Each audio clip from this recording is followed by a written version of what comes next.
독해력 58번 하도록 하겠습니다. 안락의자 인류학이라는 용어는 초기 문화인류학자들이 서재에 가만히 앉아서 타 문화 관련 문헌을 읽으면서 연구를 수행하던 방식. 그러니까 용어가 나오면 용어에 대한 개념을 정확히 항상 숙지하세요. 어떤 낯선 개념이 나올 때는 항상 그 개념의 의미를 제시문이 어떻게 규정하고 있는지 정확히 숙지할 것. 그들은 여행가, 선교사, 탐험가들에 의해 작성된 보고서들을 읽었지만 그러한 장소를 전혀 방문하지 않았고 그곳 사람들과 직접적 경험도 없었다. 그러니까 앉아서 책만 보고 그 나라의 문화, 그 나라의 어떤 특징들을 판단하는 거죠. 그러니까 관념적이겠죠, 아무래도. 그리고 거기에는 뭐가 작동해요? 어떤 편견이 작동하겠죠. 인류학이라는 것이 왜 나왔을 것 같아요? 인류학은 서구가 어때요? 어떤 제3세계를 지배하는 과정에서 이들에 대한 탐구, 연구를 해야 되잖아. 그러려면 이 인간들은 어떤 특징이 있고 어떻게 우리가 체계화해야 될까? 그래서 인류학의 그 출발은 서양이 동양을 혹은 서양이 지들 외에 다른 나라들을 지배하는 과정에서 다른 나라의 사람들을, 다른 인류를 대상화하는 과정이다라고 이해를 하시면 돼요. 아, 쟤네들은 이거야, 쟤네들은 이거야. 그래서 서양 중심적 체계가 이제 인류학이라는 어떤 형태로 나타나는 거죠. 예를 들어서 우리나라에 대한 어떤 그 조선시대의 탐구는 우리보다 일본이 훨씬 더 치밀하게 했어. 왜 그래요? 우리는 우리의 삶이니까 우리에 대해서 연구를 할 필요가 없어요. 그렇지만 일본은 어때? 이 나라를 지배하려면, 한국이라는 나라를 지배하려면 어때? 산은 몇 개고 각각 지역은 어떻게 생겼으며 문화는 어떻고 알아야지 지배를 할 거 아니야. 그러니까 인류학이라는 것 자체가 인류학이라고 하는 것은 서양이 동양을 이렇게 지배하는 과정에서 만들어진 학문이다 라고 보시면 되겠습니다. 물론 모두 다 그렇지는 않습니다. 이후에 뭐 예를 들어 레비스트로스 같은 경우에는 인류학적 탐구를 통해서 서양과 동양의 어떤 차이, 인종적 차이라고 하는 것은 종이 한 장 차이도 없다라고 이야기를 하죠. 그래서 인류학이라고 하는 시초는 그런 거라고 보시면 되겠습니다. 조금 더 보겠습니다. 19세기 후반과 20세기 초반에 유럽 제국주의 국가에 의해 고용된 인류학자들은, 그래서 유럽의 제국주의 국가들이 어때요? 제3세계를 통제하기 위해서 인류학자를 딱 고용을 한 다음에 야, 저기 좀 알아봐, 이렇게 했다는 거예요. 타문화의 사람들을 직접적으로 이해하는데 한 걸음 나아갔다. 그래서 아프리카, 아시아와의 식민지에 된 나라에 방문을 해서 연구 대상자들을 근처에 살기로 했으나 함께 거주하진 않았어. 그래서 이러한 접근 방식은 인류학자가 원주민들을 면담하기 위해 그들을 자신의 베란다로 오도록 했다는 이유로 베란다 인류학이라고 부른다. 어떻게 한 거예요?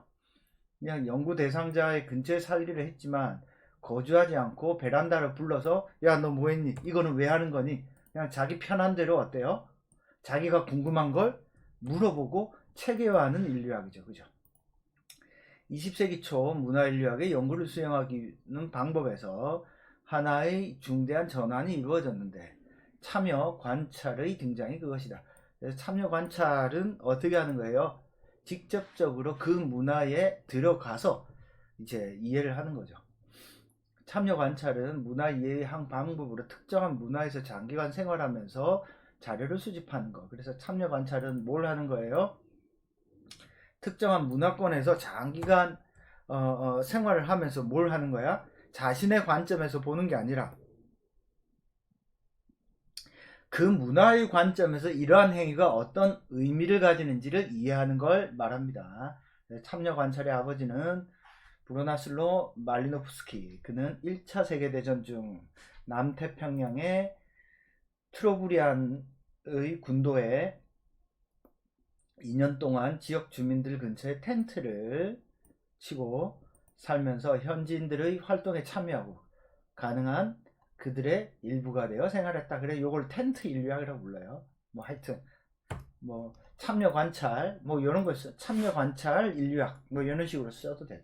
여튼 인류학의 변천, 안락의자 인류학에서 베란다 인류학에서 그리고 어때요? 참여 관찰을 통한 직접적으로 참여하는 텐트 인류학으로의 어떤 변화까지 이런 흐름들을 여러분들이 읽으시면 되겠다. 그죠? 이렇게 읽으시면 되겠습니다. 인류학은 중요한 학문이죠. 인간이라고 하는 걸 어떻게 변해왔는가. 우리 철학이나 수학, 과학적으로 인간을 탐구하지만 인류학은 인간의 어떤 역사를 어떤 생물학적 차원과 역사적 차원을 조금 결합시켜서 보지만 인간을 어떻게 보는 거예요? 마치 동물의 하나의 대상처럼 관찰하고 탐구하는 학문이죠. 그런 점에서 좀 다르죠. 그래서 인류학을 공부하면 인간을 좀 더 객관화해서 볼 수 있습니다.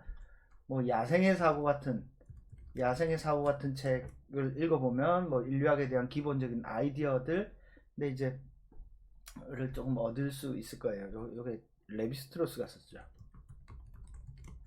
읽어보시면은 실제로 인간은 레비스트로스는 어떤 구조주의자인데요. 인간이 가지고 있는 어떤 사고의 근원적인 패턴이 있고 어떤 그 패턴들이 각각의 모든 인류에게 동일하게 나타난다. 다만 그것이 표현되는 양상이 다를 뿐이다. 그래서 음식도 뭐 탄 것, 익힌 것, 삭힌 것, 뭐 이런 식으로 음식 종류도 이런 근원적인 구조 속에서 나누어질 뿐이고 언어 또한 근원적인 구조 속에서 나누어질 뿐이지 뭔가 각각 개별적 인간들이 근원적 차이가 나는 게 아니다. 따라서 어때요? 모든 인간은 그런 점에서 어때요? 동일하다라고 보는 거예요. 그런 점에서 이제 레비스트로는 인간이 가지고 있는 구조적인 어떤 특징들을 발견한 사람이라고 볼 수 있겠습니다. 여튼 뭐 인류학과 관련해서는 이런 맥락에서 조금 이해를 하시면 되겠네요. 자, 여기까지 설명하도록 하겠습니다.